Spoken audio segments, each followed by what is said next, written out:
This is content intended for adults, not for puppies. And then I'm standing nowhere? Stars surround me. Not lights, but real stars. Even realer than some distant balls of plasma. Huh. I'm not standing, am I? I struggled to reorient myself, floating in the void with no up or down or anything to push against. I suppose the zero-gravity part is a bit of a cheap parlor trick, but I have to admit I'm proud of this one. Do you feel that cold radiance? If you go through the old pre-Exodus media, the symbolic weight given to celestial bodies is quite staggering. Little wonder that the founders thought we might make our own, I wonder what they were afraid might molder down beneath the earth, in a city without sun or stars. Not that I'm impressed, but this isn't exactly what I had in mind. Perhaps something grander. Reality shifts.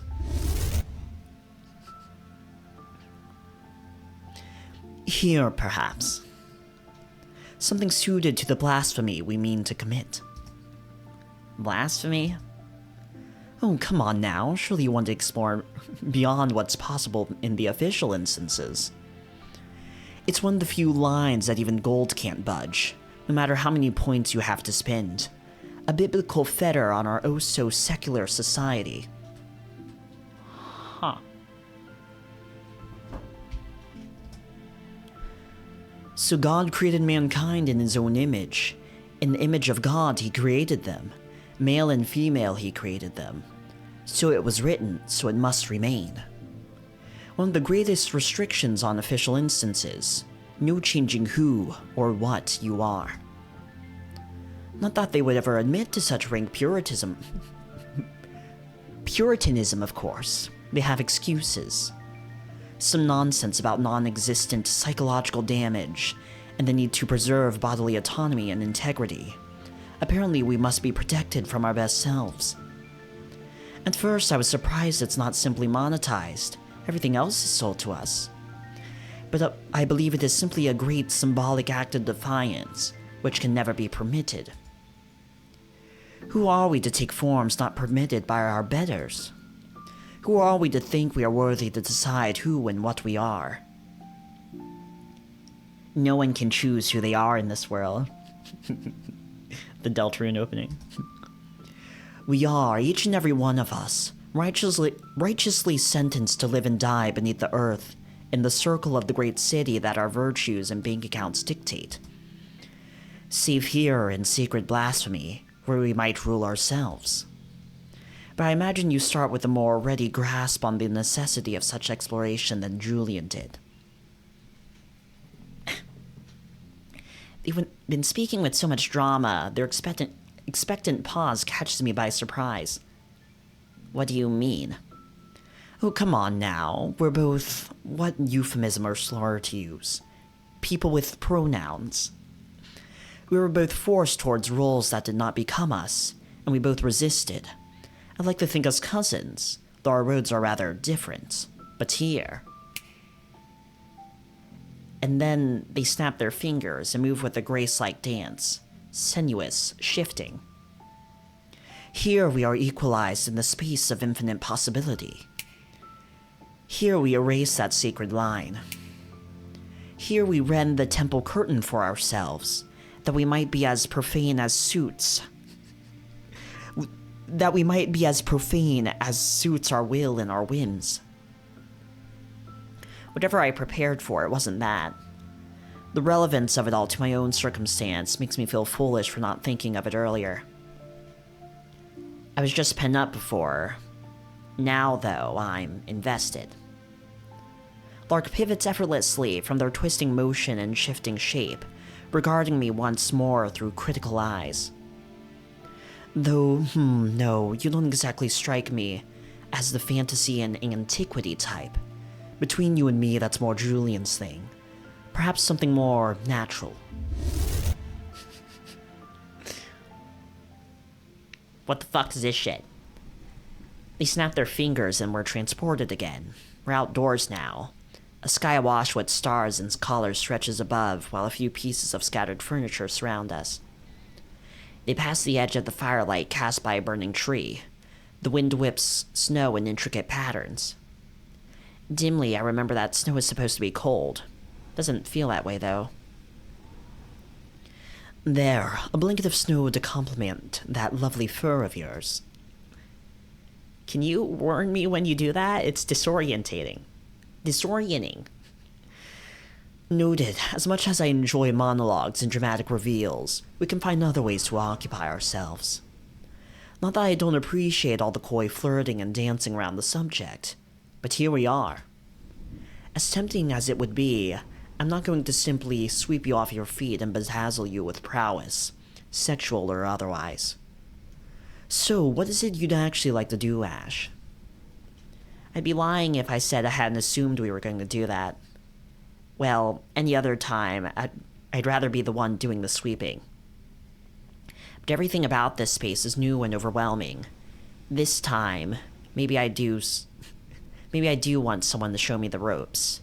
Metaphorically, anyway. So, let's start there. Obligatory image of Ash in bondage, right? Mental image of Ash in bondage. Moving on. I guess I'm curious what kinds of unusual things you get up to in the exchange. Given how much you're talking it up, it must be an experience. Things like this, you mean? They relax into the arms of themselves, and they do so easily. Lark conjures and maintains them effortlessly, like it's nothing but a form of play. The flanking doppelgangers caress and fawn over them. Then I realize they're all Lark. Mercurial and ever-shifting. I'm in a primordial kind of awe. I'm also, it hits me, incredibly turned on. Yes. But more than that, I must imagine. You don't have any real experience shaping the exchange for yourself, do you? Not really, no.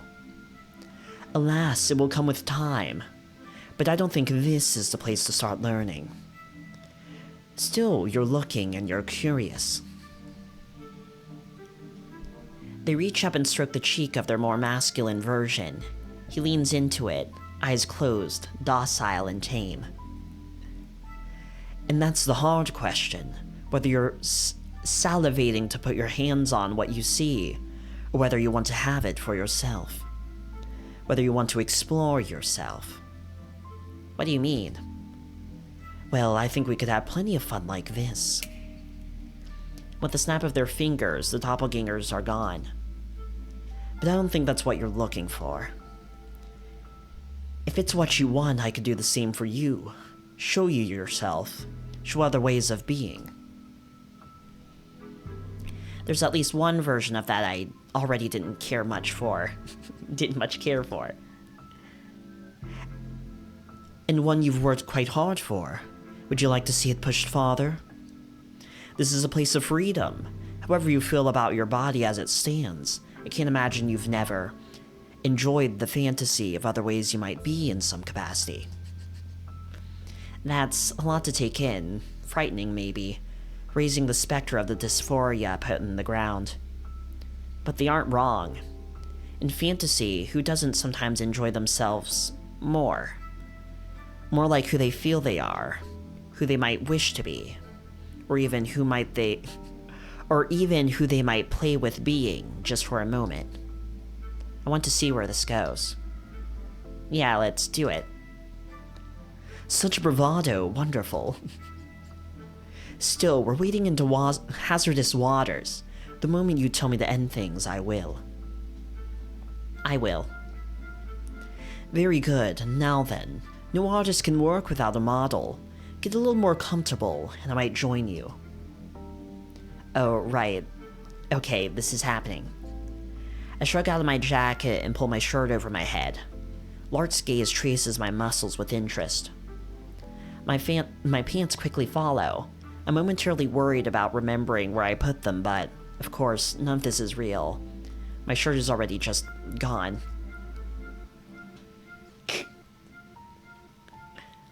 Lark's clothes simply vanish with a flourish of their hand. They don't make too much of a show of it. They're already looking up and down with interest. They step closer, lifting a hand to my chest. May I? Yeah. Their graceful fingertips press into my fur and trace the shape of my collarbone, then my chest. They brush down to flatten against the relative softness of my belly, then slide outwards and arc to grasp my hip with surprising strength. I can feel my breath in my throat. There's a fluttering tension in my lower belly, swelling into arousal. But their hand doesn't move between my legs. They feel me, and they scrutinize my body with an arresting intensity. It's been a long time since someone's handled me so closely, and my body responds in kind. But then they release me and step back. You don't seem one for half measures. No, for this. Something well into the realm of fantasy. I think I've got it. And in the passage of a breath, there I am. It isn't at all like looking into a mirror. There is a living, breathing man in front of me, meeting my stare confidently with a bit of Lark's identifiable smugness in his, their, my eyes. Strange as the experience is, and for all I feel a ping of envy, it's affirming on some level to look at myself and go, damn, he's hot. Plenty of things are the same, plenty of things aren't. He is bigger than me, closer to Julian's size, and seeing myself at such scale, I immediately wonder what it's like to experience the world in that kind of body. And then, of course, I appreciate you deciding I would have been hung. Like I said, a fantasy, nuance and good taste can wait for some other day, I'm sure. Go on, touch if you want, you must be curious. This other me, Lark, performing me to myself, gives an elusive smile as I approach. His frame is broad and unyielding, bearing up under my hand as I run it across his naked body. It's been a while since we've had, like, mind-fucky... right. It's been a while since we've had mind-fucky sci-fi shit, right? I'm glad this scene is here to fulfill the mind-fucky sci-fi quota. Right. I'm glad this scene's here to fulfill the mind-fucky sci-fi quota. His frame is broad and unyielding, bearing up under my hand as I run it across his naked body. I trace out his musculature, following the lines across his arms and chest. There's a slight thrill to his obedient stillness as I explore.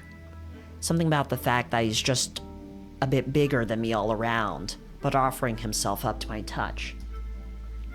In any case, I can't help but let my hand be drawn downwards.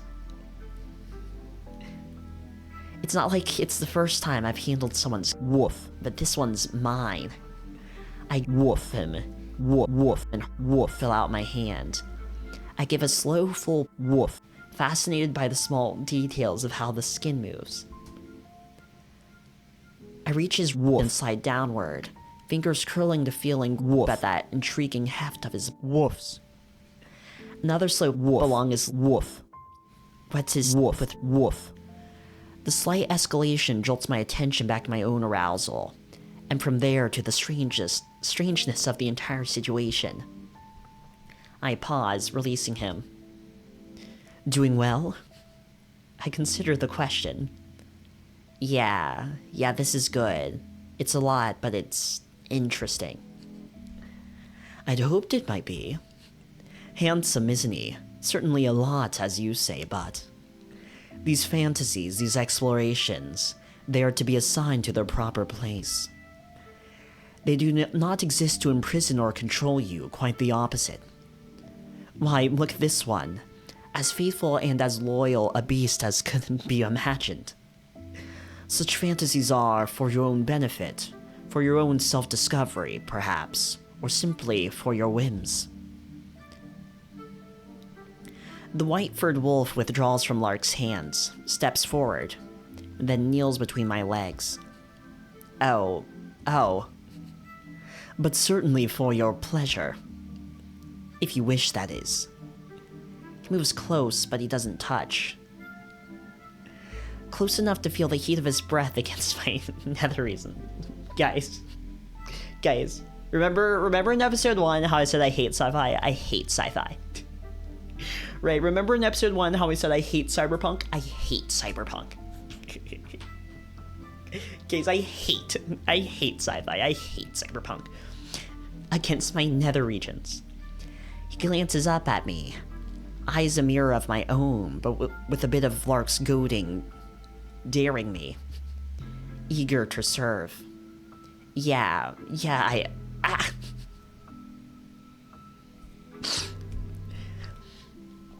The wolf nudges forward, the cold of his nose brushes me. The heat of his follows, drawn upwards against my woofs. With dutiful dedication, slowly drawing higher and higher and just barely teasing around the woof. My hands grip that broad canine head, and I woofed into his worship without thinking. He accepts it readily. He's easily steered. As that cresting woof threatens to overwhelm me, I guide him woof, then woof. Lark approaches and lays a hand on my shoulder as I tense, breathing raggedly as the wolf's woof. Appropriate tribute to his original, don't you think? You're enjoying this, aren't you? Enjoying seeing you affected? Certainly. Enjoying doing the affecting through our friend here, just as much. But I think what I'll really enjoy is seeing what you do with that freedom in your own hands. They press something into my hand and I look down. I'm holding a leash made of soft black leather. Guys, I fucking hate sci-fi. Guys, I hate sci-fi. He's like doming himself in weird, like, in weird post-apocalyptic, like, Siberia. Where even is this? Because we see, like, power lines, but then there's a cabin, and there's snow, but it's on fire, and there's books. Is this a pre-rendered asset? Does Lark go here a lot? Is it cold? Is it cold? He said the snow wasn't cold, but, like, I don't know how you would be here and it not be cold. It drops downwards, connecting to a stout collar that binds the neck of the altered mirror image, whose woof is buried eagerly between my woofs. His neck, mine to command as it suits me. I wind the leash in my fist enough to draw the slightest tension, pulling that wolf the slightest bit more firmly towards me in service. He complies eagerly. My gaze wanders over the other wolf's body. I linger over that broad frame, that intriguing muscular power, and inevitably down to the heavy wolf hanging between his legs.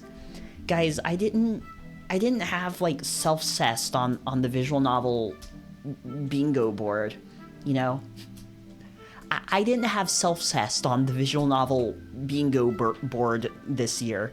I didn't expect that to happen. It's mine, and I want to see it used. You, get up, then get behind me. Excellent, just the sort of initiative that. And with how much you were enjoying doing the affecting, I think I've got a use for you, too.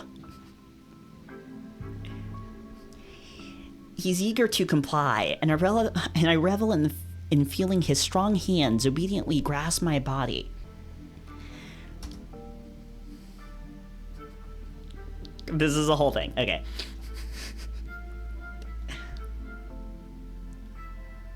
So is he like... Is he in his, like, rear? Right, I think exaggerated Ash is doing Ash's rear. And then his nethers aren't being occupied, so that's what Lark's doing. Okay. Lark's... But don't... Okay, because it's like a cat, right? But, like, cat tongues are like sandpaper, right? So do you think in the exchange, Lark retcons their... I don't know if I was saying his. Hopefully I never said his. Do you think Lark retcons their tongue to not be sandpaper anymore? I'll probably just skip the rest of this scene, right? Just so I don't have to censor it, right? I'll probably just skip the rest of the scene so I don't have to censor it. Maybe. Probably. Like, it's just sex from this point, right? Like, you get the gist, right? It's like, oh, they're exploring, like, they're using the exchange to explore, like, gender and identity, and it's cool and poggers, right? You get the messaging, okay? And then the sex is like the culmination, right? It's like the epitome, right? It's the paradigm. It's the culmination of that. The climax of that. Cool art, though. I like the moon. Is it cold or is it not cold? Who knows? Who can tell if it's cold? Okay, we're skipping the rest of the scene, but you can see the full scene and play the visual novel for yourself. You can go to itch.io and play Under Heaven from itch.io, and you can see the full scene. Thank you.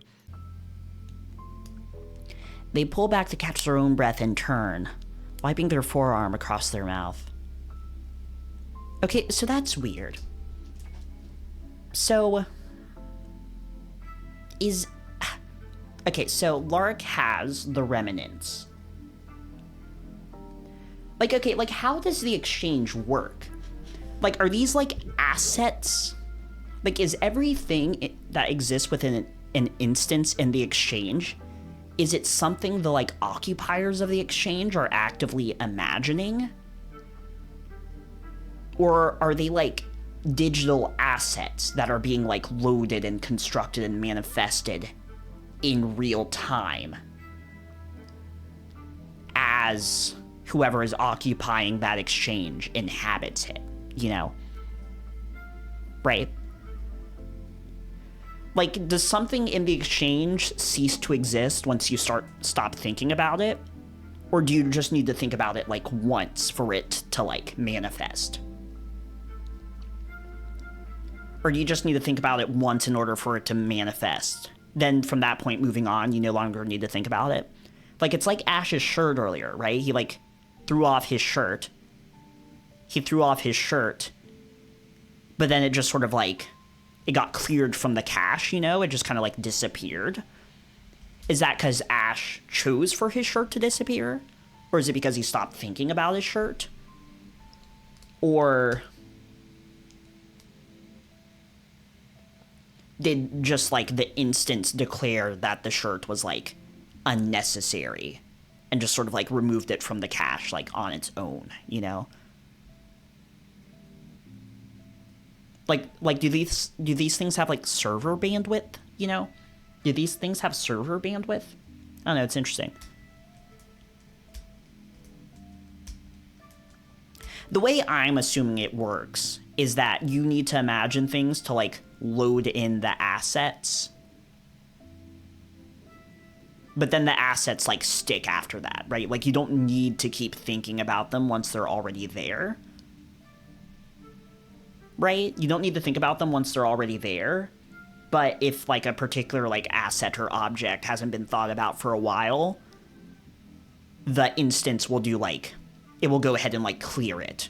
Or if the instance can, like, sense that the person isn't going to, like, need whatever asset is there again, it'll just, like, clear it. I don't know, it's interesting. Interesting to think about. Okay, so anyway, I was saying... Okay, so... Ash's ejaculatory fluid... Ash's ejaculatory fluid is, like, stuck to Lark's muzzle. Like, is that because Lark is still imagining it? Is it because Ash is still imagining it? You know what I mean? Is it because Ash is still imagining it? Is it because Lark's still imagining it? Because with his shirt earlier, his shirt just, like, disappeared after he no longer needed it. But Ash's ejaculatory fluid remaining in Lark's, like, fur on his muzzle. Is that, like, because they're both, like, thinking about it still? I don't really know. Like, what if you took a piss in the exchange, right? What if you went to the exchange and took a piss? Like, are you conjuring and summoning that piss from, like, your imagination?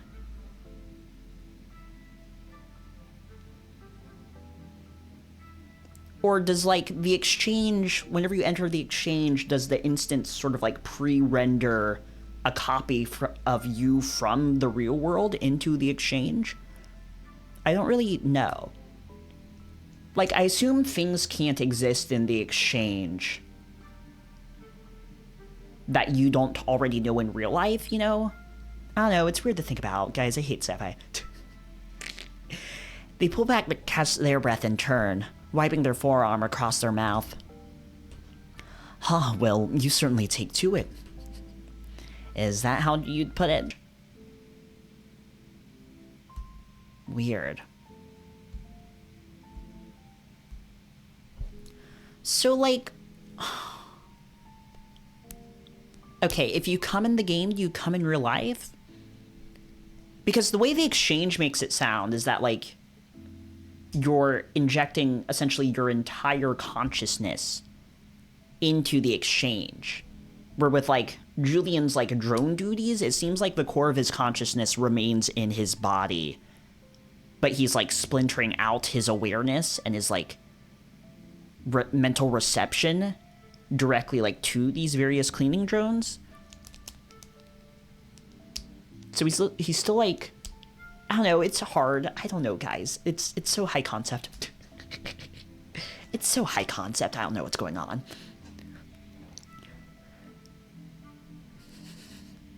Let's just say I'm quite interested to see what you can do when you can shape the exchange for yourself. Speaking of doing things for myself, I gesture towards the wolf jutting up between Lark's thighs. They wave their hand dismissively. Some other time. I think I've had my fill for the moment. It was certainly an enjoyable experience for me. I hope the same is true for you. Very much. Hey, thanks.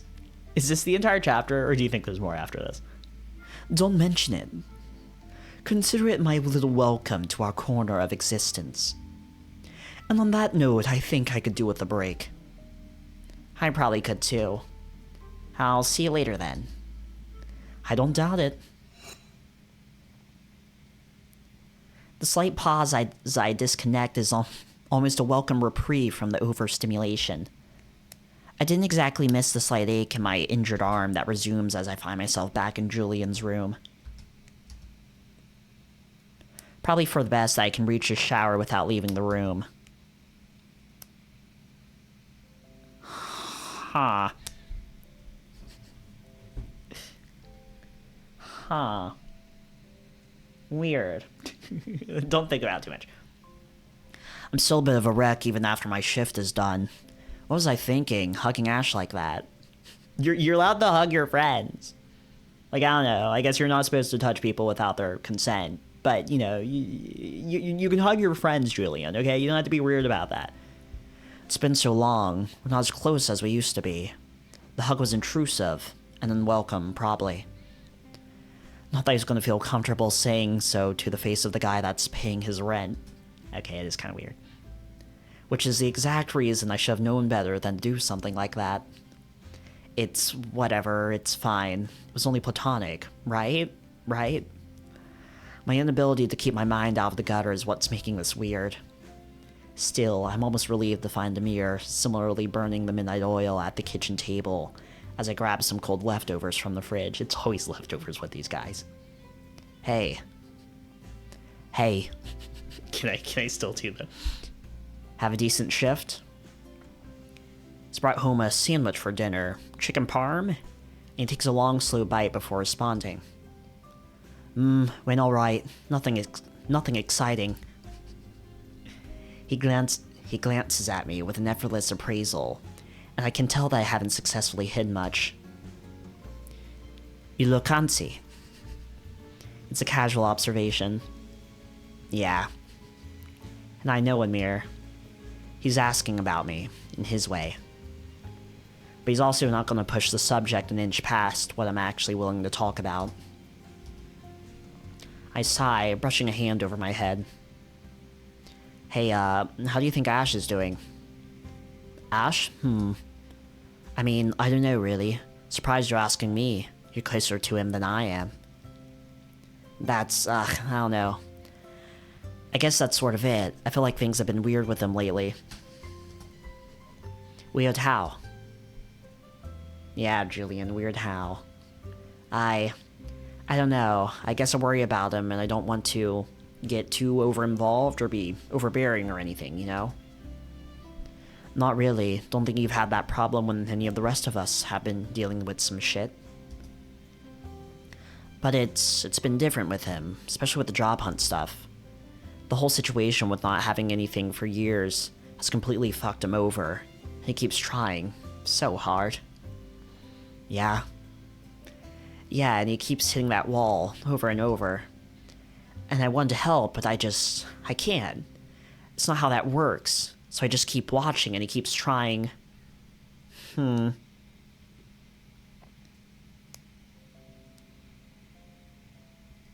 This does make me think.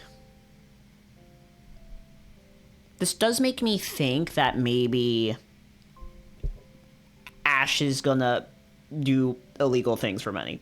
I don't know what kind of illegal things, but it makes me think he might do illegal things for money. This sort of makes me want to make a reference from the book Scythe, but I don't feel like making a reference from the book Scythe because the last time I read that book was like in 8th grade. And I don't want to try and awkwardly reference a scene from a book I read like, I don't know, like 7 years ago or some shit. So I'm not going to do that. But just know, I was thinking about making a literary reference to the dystopian young adult novel Scythe, but I decided not to. Okay.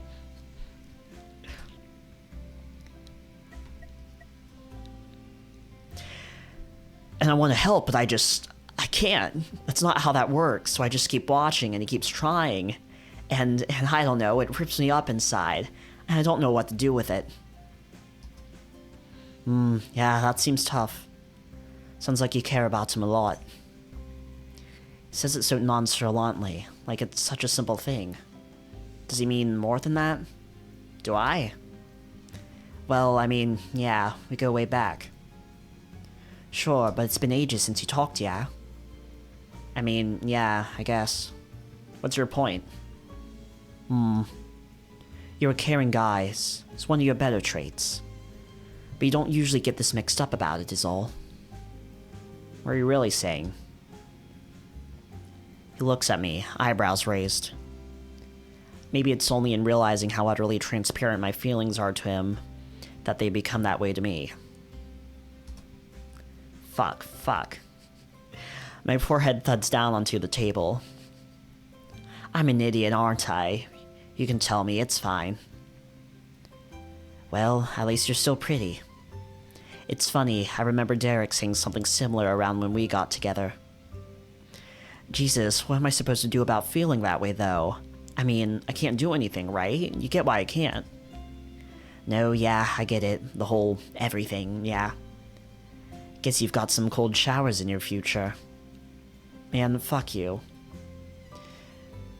Gonna have to see if he's fine with it first, ain't ya? I groan. Well, thanks for listening, I think. Anytime. And hey, the way things are now isn't how they're always going to be. He must be something special if he caught your eye. Got a feeling something will work out sooner or later. Maybe, I don't fucking know. You know how it is. Guess we'll see. Well, I'm gonna call it. Catch you later. Night. My room feels more empty than usual when I flop down on the bed. God, what a stupid situation to find myself in. Well, at least it's temporary. Something will work out sooner or later. Then Ash won't be depending on me. probably want to move out instead of staying on our couch. And then, I don't know what I want. I don't know what I'd say. Maybe I'll just find out when I get there. That was such a, I don't know, I want to end this scene, bye. That was such a, I don't know, I want to end this scene, bye sequence. It's Friday. Julie and Lark are both working late again. Amir, in a rarity for such a busy day at his work, has the day off. Alex, meanwhile. Come on, it'll be fun. I'm not saying I'm not down to go out. I'm not saying I'm not down to go out, comma, but that is not how that shit works. Even if I wanted to go there, which I don't. And you can't be serious. What's the point of working in a bar if they don't give you any discount at all? Food, shelter, clothing, that kind of thing? Ugh. Still, it's a weekend. We should go out somewhere. You agree, right, Ash? My accounts are still at flat 0. As if reading my mind, Amir relents. Sure, fuck it. Don't worry about it, Ash. Your tab's on me. Just don't go ordering steaks off the top shelf. Or off the top shelf. Oh, I mean, sure. Me too, yeah. We can just split it. Well, it's not like I have anything else going on. Sure, I mean, I'm down. Hell yeah. So let's see, if we're not hitting Amir's work. Alex shows his comprehensive, somewhat terrifying knowledge of the local drinking establishments as he makes suggestions. Amir shoots down most of the expensive option over Alex's complaints. I mostly declined to weigh in. I don't really know the area. In the end, they compromise on one of the nicer dive bars nearby, which seems like a contradiction, but whatever. Honestly, it isn't bad. Right, there's fast casual. Maybe a little loud for my tastes, but the space is clean enough and the drinks are cheap, even if I'm not paying. I don't have any particular desire to go hard, but the slight buzz makes the noise more tolerable. It makes me content to simply sit back and watch their conversation flow back and forth. Even if, once again, I find myself not really participating. Anyway, I still think it's bullshit that Carlson got off without a penalty. Rules is rules. I mean, I'm mad too. But if the league wants people to stop diving like that, they actually have to do something. No sense in getting mad at people for playing the game in front of them. I guess. It all seems so normal. As I watch them talk, I'm reminded, unprompted, of how Amir lost his partner. But here he is, carrying on with the conversation like normal. If it's possible to come back from something like that and act normal, maybe it's possible for me. Derek, wasn't it? Wonder where he is. Before that thought can spiral, I snap myself out of it, turning back to the conversation. They're still arguing without really arguing about the penalty. Some ancient memory struggles to the surface. I never really kept up when I was on the streets, but I spy that glimmer of connection, reaching out to seize it like a drowning man.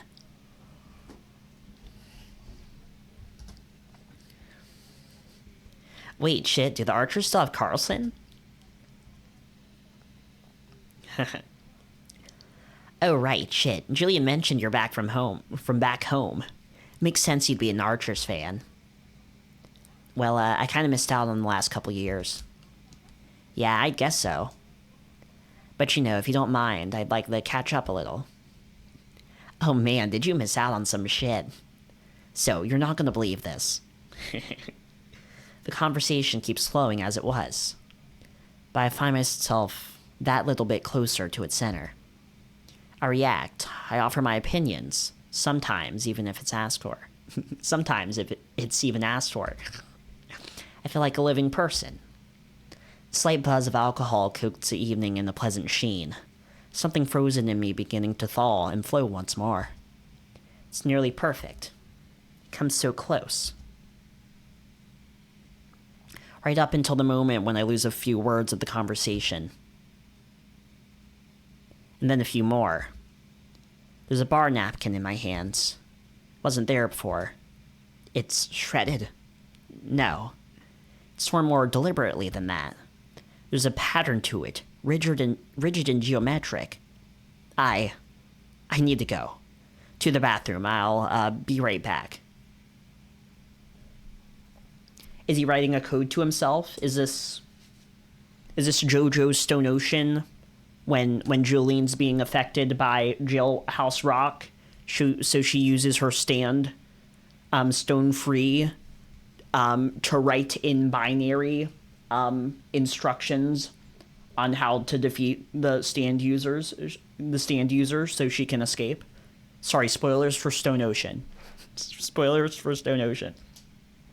To the bathroom. I'll be right back. You okay? I can come with. Give him some space. He's not been out in a while, huh? He's probably fine. I am fine. Sorry, just a second. I slammed the bathroom door and leaned back heavily against it. I won't allow myself to be afraid. I've been here before. It won't catch me by surprise this time. I just need to ride this out. I just need to let it pass. I just need to endure. I need to refuse to let this rule me. I need...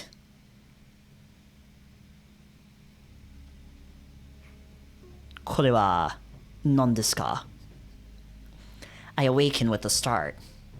What is this? Where did these numbers come from? Why am I touching them? Why is my claw touching the glass of the mirror like I just... No. Whatever this is, I just need to get a grip. I just have to be stronger. I know I can keep it together. And this will just be an embarrassing memory of a mistake, nothing more. And yet... I glance nervously around. Of course there's no cameras, it's a bathroom. Nobody's knocking on the door. Nobody needs to know. But I look back at those numbers. I slip my mobile interface out of my pocket and plug it in. I look directly at the numbers. And I save the image. I'm quick to rip the interface back out. With a picture of my crime stowed in my pocket, I force myself to settle. I wash my hands and then dry them, slowly and methodically. I square my shoulders and I make my way back out into the bar. Ready to fight what little sliver of a life I've regained. Ready to fight for what little sliver of a life I've regained. Huh. But I might have preferred if it were an actual fight.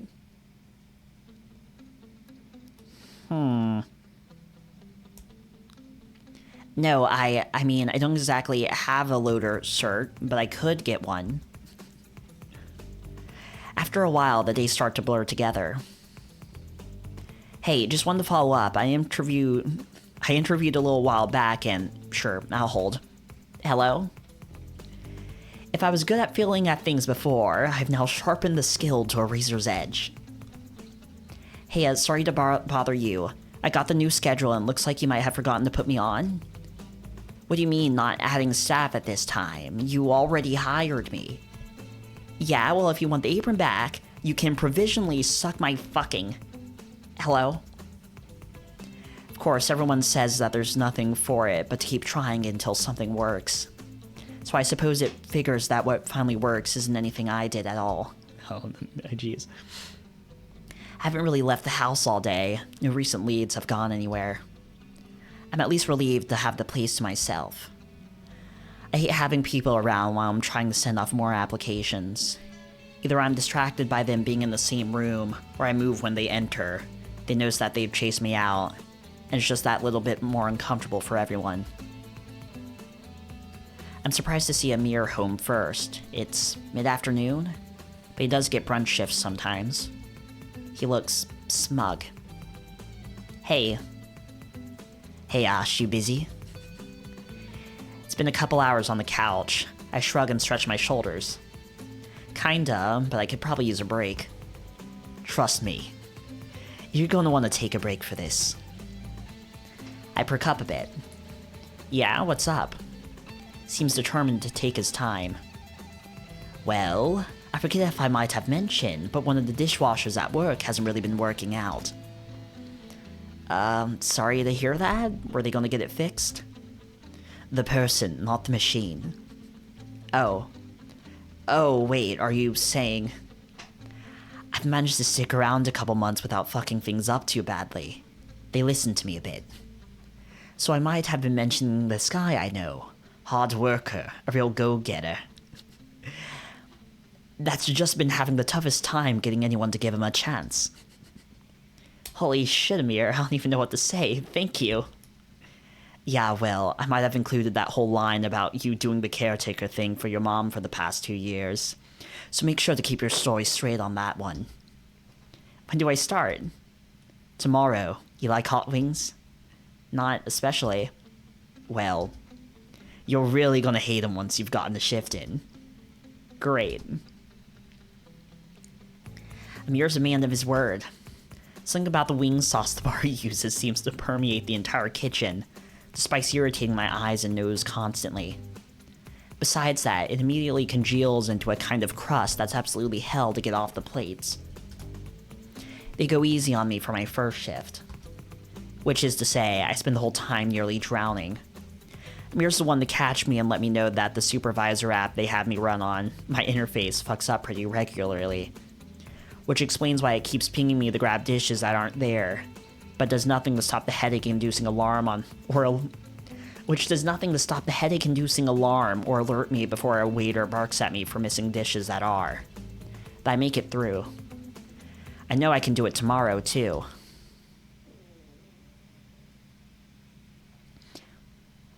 I'm sweaty, exhausted, nearly ready to shout with triumph when the two of us emerge out onto the late-night streets. Amir's less energized, and it takes me a second to realize I've left him behind. Hold up, give me a minute here. He's walking stiffly, with a hand pressed to his lower back, and he reaches down to withdraw a familiar-looking cartridge. Ah, shit. Yeah, no rush. I join him leaning against the wall. I know he has some back pain. Okay, so it does give him back pain. I know he has some back pain from the Gen 2 issues. He tends to be a bit sedentary around the house. He's just been on his feet and holding down the kitchen at breakneck pace for 8 hours. He takes a deep drag. Just how much pain does he have to numb every day that he works? Shouldn't be too long, sorry. Don't mention it, I still owe you one. More than one, honestly. It's nothing. You did good. You've been trying. You had a good turn coming. Think it's about what anyone would do if they had the chance. Smile weakly. Maybe not anyone. He waves his hand dismissively. Most anyone. Helping's easy when it costs you nothing. It's the ones that you can't help that are hard. It's hard to watch people fade out. I'm cleanly aware that I'm wearing a most likely dead man's clothes. Hey, Amir? With how crazy things have been, I don't know if I ever got to thank you properly for Derek's old stuff. I don't know if it's easy or not to see me wearing it around. It's what he would have wanted. He would have liked you. Like most people. I nod. I'm not really sure what to say. I glance over. His expression hasn't changed. But there's a wet shine in his eyes. Another burden, carried silently on his bent and aching back. We're alone as can be, but I still feel like I'm intruding on something private. I'm sorry. It's a stupid thing to say. Maybe he understands what I meant. Or maybe the words themselves don't really matter. But maybe I flatter myself enough to think that being here does. He looks out into the distance. He isn't really gone. The conviction in his tone startles me. I'm not sure how to ask if he's being literal or not, but his next words answer me. He's still out there somewhere. I know it. It doesn't make sense, even if he's dead. There would have been a body, a note, something. We'd have found something. He can't just have disappeared from the world. I hesitate. When I left my old life behind, people came looking. It was hard work not being found. People can disappear, but they have to want to. The way everyone talks about Derek, the stuff he left behind, the people. Why would he want to? Telling that to Amir won't do any good. Better not to answer at all. Man. Man, now I want, like, Under Heaven hidden inventory. I want an Under Heaven hidden inventory arc where, like, Derek and Amir are the protagonists.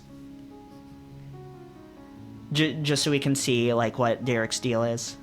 I want Under Heaven hidden inventory arc. Telling that to Amir won't do any good. Better to not answer at all. He takes in a deep breath, his hand quivering slightly around the vape. Ash. Yeah? You haven't been straight with us about everything. My heart leaps into my throat. If he had any doubt at all, my expression gives me away instantly. But he continues. It's not my fucking business. You're a good man.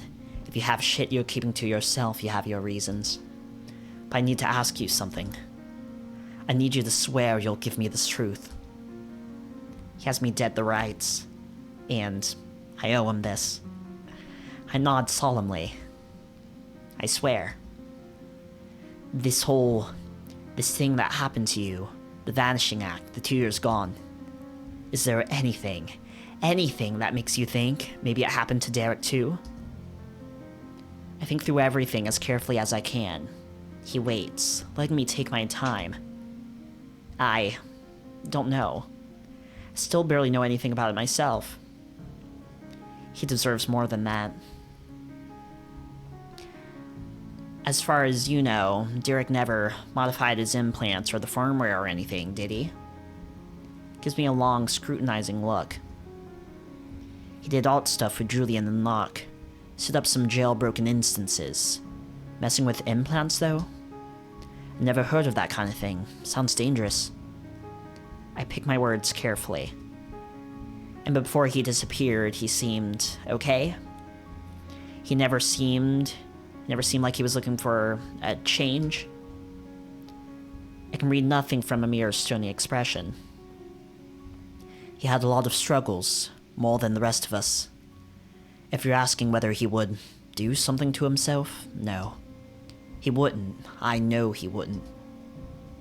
He speaks with an iron certainty, with an absolute faith that brooks no argument.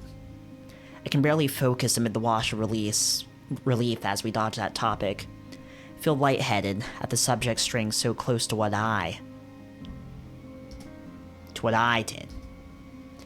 I try to keep my breathing level. Then, I'm sorry, I don't know anything that could help. He lets out a long, disappointed breath, slumping back against the wall. I feel like shit, but there's nothing else I could have done. Probably should have figured. Well, missing the bus ain't gonna help anyone. Figure we should get going. Yeah. He heaps himself up on the wall. The two of us depart in silence. Interesting. Distant traffic rumbles, the sound trapped and reverberating without end beneath the dome of the sky.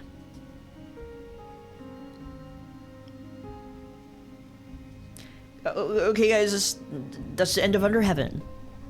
So, like, I don't know. It's hard to tell what Ash did. The only idea I have of what Ash did is he, like, reached the outside world somehow, right? Somehow he reached heaven, right? The only idea I have of what Ash did is somehow he reached heaven. Somehow. So that has me thinking, did Derek reach heaven too?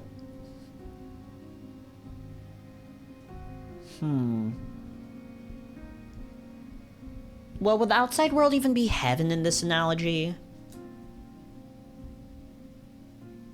Because, okay, Under Heaven could be seen as, like, Megiddo is literally this this like domed establishment that is like below heaven.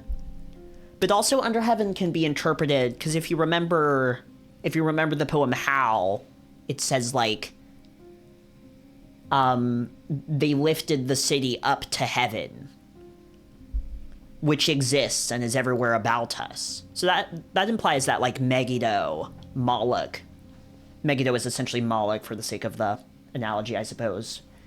It implies that Megiddo is essentially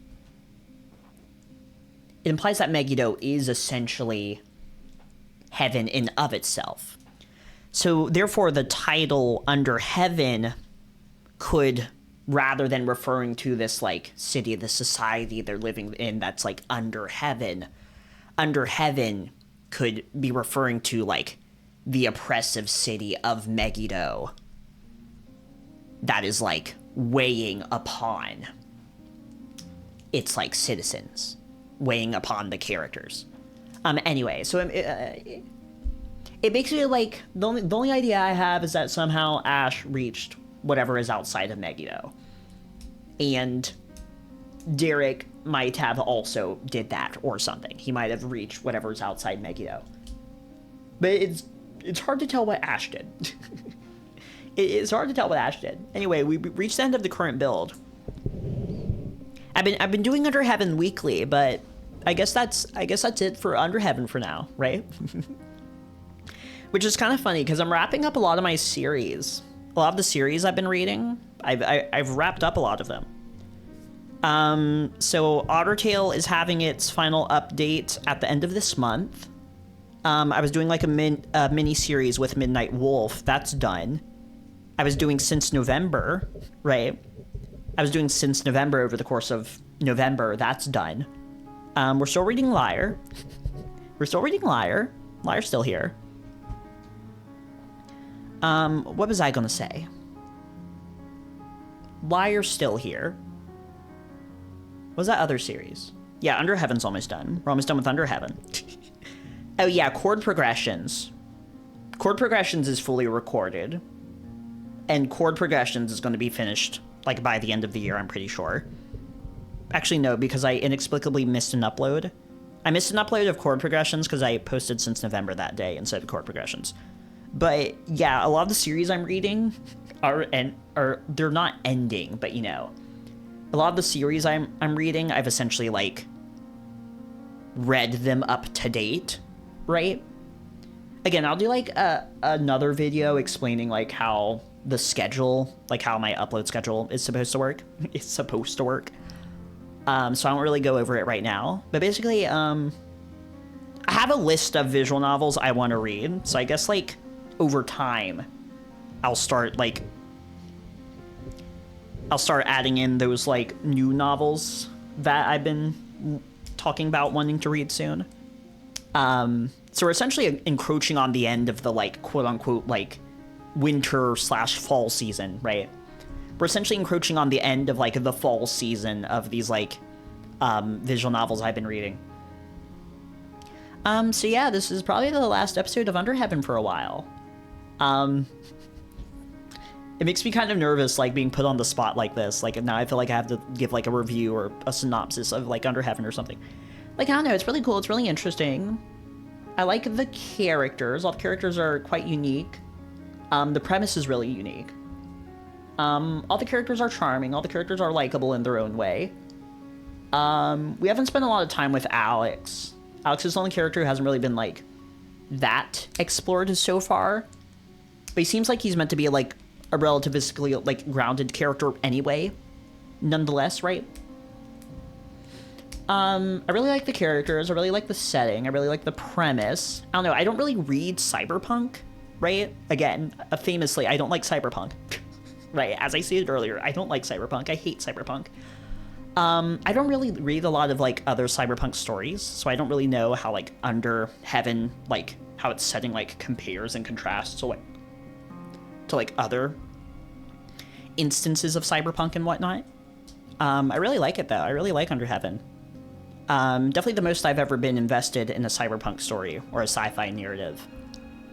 It explores a lot of, like, interesting concepts between, like, the domed city of Megiddo, how you can just fucking upload your consciousness into, like, this, like, internet. But how it's also this, like, capitalistic critique, right? Like, Under Heaven takes place in this, like, fictional universe, but at the same time, it's kind of just an analogy for the world we live in. That's quite interesting. All the music's cool, right? The music's cool. I really like the art style. It's a very distinct and interesting art style. And all the CGs are very cool and pretty too. I like Julian. Julian's a good boy. Who's best boy? Yeah, Ash is definitely best boy. Ash is definitely best boy. Ash, he needs scritches. He needs pats. He needs cuddles. Ash is neat. I like Ash. I like Ash. Ash is neat. I like how fierce Ash is, you know. Right? I like how spunky he is. He's a feisty boy. I like Ash. He's a feisty boy. Ash is definitely my favorite character. Yeah, it's interesting how we're doing, like, the dual protagonist things. I like how it uses the, like, dual protagonist. I like how it uses, like, the dual protagonist concept in really clever and interesting ways to, like, it allows the story to explore the same world from, like, different perspectives, right? It's almost like, I don't know. For lack of a better way of putting it, it's almost like four-dimensional world building, you know? It's almost like world building squared, world building cubed. How you're not just, like, building the world through the eyes of one character, you're building the world through the eyes of, like, multiple characters and their backgrounds and experiences and pretenses and predispositions. That's pretty neat. Yeah. Anyway, I like Under Heaven a lot. I can't wait to see where it's going. I always have to wonder how long these stories are, though. It definitely seems like we've, like, come across, like, some sort of revelation with, like, Derek not really being gone, or at least as far as Amir knows. For all we know, this could be a subversive thing, right? The story could be hinting that, like, hey, the story could be saying that, hey, maybe Derek's not really gone. But then, you know, he ends up having actually been gone. I don't know. Right, it's like, no, he's dead. He is dead. Derek is dead. I know earlier we implied that he isn't, but, like, no, he is. I don't know, I really like Under Heaven. Is there anything interesting in the afterword here? Thanks for playing. It'd be interesting when you cited some of the characters in Chapter 4. See, that's the one thing I do regret about not reading, like, visual novel updates immediately as they come out, is I miss out on the, like, author messages and all the afterwards that come with each update. Of course, some of the threats they face seem to be building too. Who can say where it might end up going next time? Some of the threats they face seem to be building too. Like what? What do you mean? There's no villains in the story so far. I like this iteration of the main theme. Why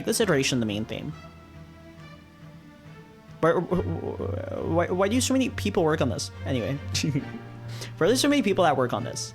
I guess it's really just the main team, but then they get, like, a lot of, like, CG artists. Samael. Why does that otter have an angel name? Oh, is this, like, looping? I think it's looping.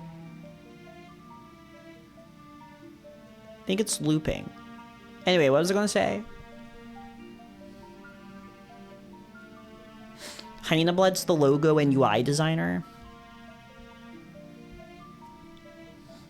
I think I've heard of Hyena Blood. Orion. Joshua Hale. Yeah, guys, I'm just reading random names now. Yeah, I can't wait to see where the story goes. Oh yeah, I was talking about... Yeah, some of the threats seem to be building. What do you mean threats? There's no villains in the story. What are you talking about? If you enjoyed your time in the game, it would be grateful if you could leave a review on our itch page. Yeah, go do that. Leave a review leave a 5-star review of Under Heaven, rate it 1 million stars on itch, right? Rate it 1 million stars on itch, as you do, as is procedure. Give them money, throw money at them, throw money at Under Heaven, give them infinite money. Give them infinite money.